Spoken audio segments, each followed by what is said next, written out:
Қайырлы уақыт, құрметті әріптестер. 50 секунд уақытымызды бөле отырып, сабағымызға қажетті суреттер мен видеоларды қалай жасай аламыз.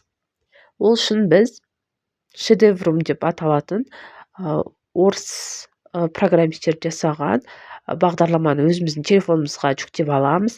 Содан кейін бұл кәдімгі әлеуметтік желі сияқты, ішінде достар табуға болады, өзіңіз суреттер жасап, соны жариялауға болады. Ал енді біз фильтрум арқылы өзіміздегі галереямыздағы суреттерді өзгертіп көрейік. Мінекей мына жерде мен өзімнің қызым екеуміздің суретімізді алып жатырмыз. Енді бұны ертегі түрінде жасап көрмекшімін. Мына жерде қарасаңыз 10 секунд уақытыңыз ғана кетеді суретті жасауға. Өзіңізге әдемі, ерекше суреттерді осылай арқылы жасауға болады.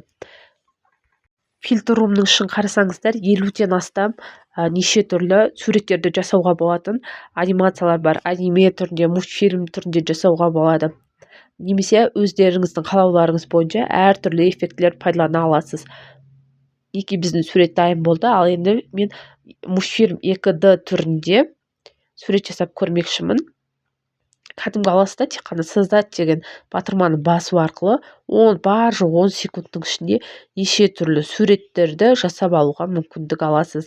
Бұл өзіңіздің қиялыңызға байланысты, бәрі өзіңіздің фантазияңызға байланысты. Жасанды интеллект сіз берген көрсетілім бойынша жылдам жасап беруге мүмкіндік береді. Мына жерде өздеріңіз көріп тұрғандай, бұл менің өзімнің жеке парақшам. Бұл жерде мені тауып алсаңыздар болады, іздеп жазып неше түрлі жұмыстарды жазуға болады. Ал енді мына жерде редакторларды көрсетіп жатырмын.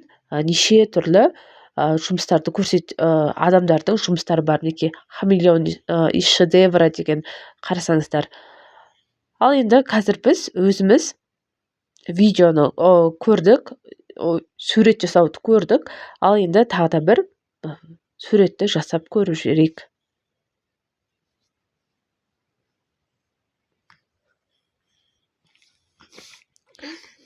Бар жоқ 10 секунд арқылы игра деген фоторамканы көріп жатырық. Не шығады екен? Балаларыңызға, жақындарыңыздың суретін осылай өзгерту арқылы жұмыс жасап көрсеңіздер болады. Сол жағын қарасаңыз өзгертуге болады, хэштег жасауға болады, болмаса удалить етіп тастауға болады. Мінекей мен мына жерде қазақ қызын жасап жатырмын. Бұл жерде тек қана орыс тілінде жазасыз, өкінішке орай. Қазақ тіліндегі бағдарламалар болашақта жасалынып шығады деген ойдамын. Мына жерде мен Қазақстанның туын видео арқылы көрсеткім келді, бірақ шедеврумда әр елдің туларын шығаруға болмайды екен. Шедеврумның өзінің белгілі бір политикасы бар, яғни ол жерде террорды, қанды көрсетпейді екен, және әртүрлі елдің туын көрсетпейді екен. Әртүрлі сабағыңызға қажетті, ол жерде химия, биология мұғалімдері меніңше өзінің сабағына қажетті әртүрлі дүниелерді дайындай алса болады деп ойлаймын. Биология пәні мұғаліміне де бұл өте жақсы мүмкіндік берілетін сияқты. Бірақ енді бұның ішінде өкінішке орай қазақ халқының ою орнаменттері толық тұтасымен бағдарламаға енгізілмеген. Бірақ енді сонда да жалпы жаман емес жасалу жолшы.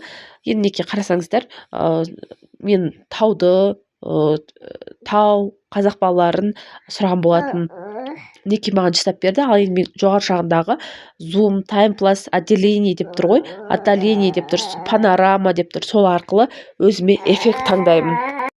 Эффект таңдау арқылы сізде неше түрлі видеоны әдемі етіп жасауға мүмкіндіктеріңіз бар.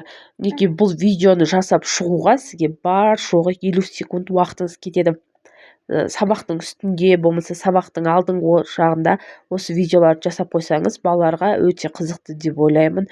Мысалы, алғашқы көшпенділерге, болмаса алғашқы адамдардың өміріне қазір көз жүгіртейік деп, болмаса балаларға осыны шедеврум жүктеп алу арқылы балаларға тапсырма берсеңіздер болады. Балалар өз фантазиясы арқылы жасанды интеллекттің көмегімен өзіне қызықты ақпараттар ала алады деймін. Яғни қазіргі ақпараттық технологияларды пайдалану арқылы баланы сабаққа осылай қызықтыра аламыз деп ойлаймын.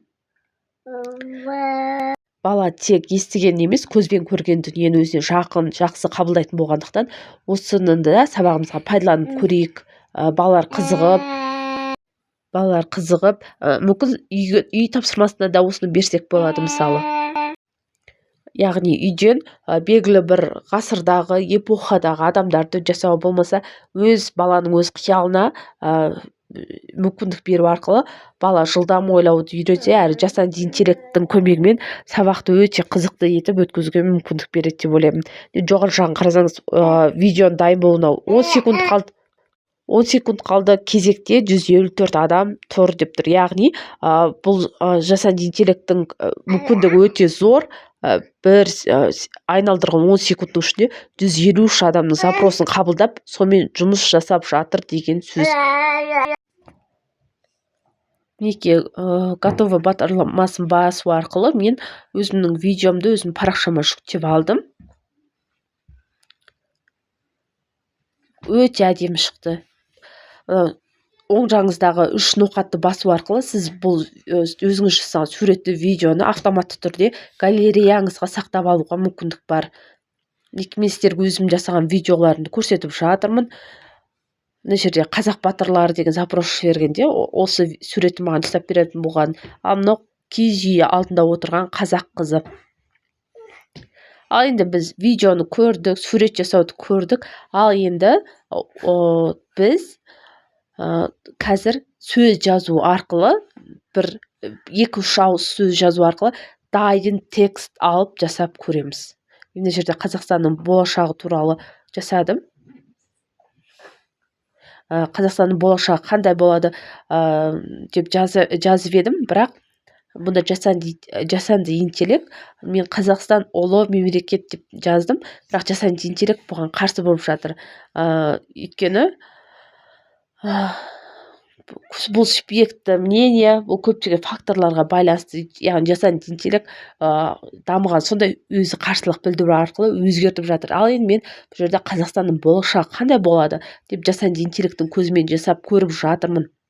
Бұнда да текст дайындалғаныңыз өте жылдам дайындалады. Бар жоғы 10 секундтың ішінде сізге 4-5 түрлі суреттерді көрсететін болады. Мына жерде қарасаңыздар, Қазақстанның болашағы қандай болады? Орталық Азиядағы өте тез дамып келе жатқан экономикасы жоғары мемлекеттердің қатарына қосылады деп отыр.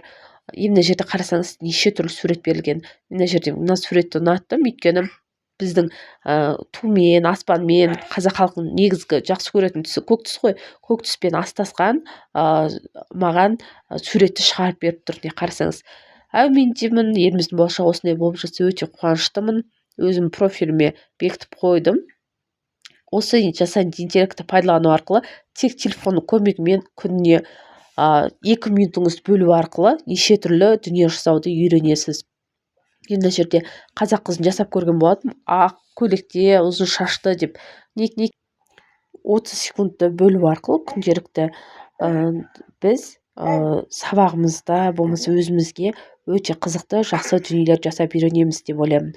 Алдағы уақытта жасанды интеллектке байланысты жаңа курстар пайда болады. Менде сол үшін көрсетілген номерге хабарласып, біле отырыңыздар, әртүрлі атақты тұлғаларды сөйлетуді болмаса жасанды интеллект арқылы жылдам музыка, текст жазуды үйренетін боламыз. Назар қойып тыңдағандарыңызға рахмет. Өз пікірлеріңізді білдіре отырыңыздар, комментарий жазуды ұмытпаңыздар.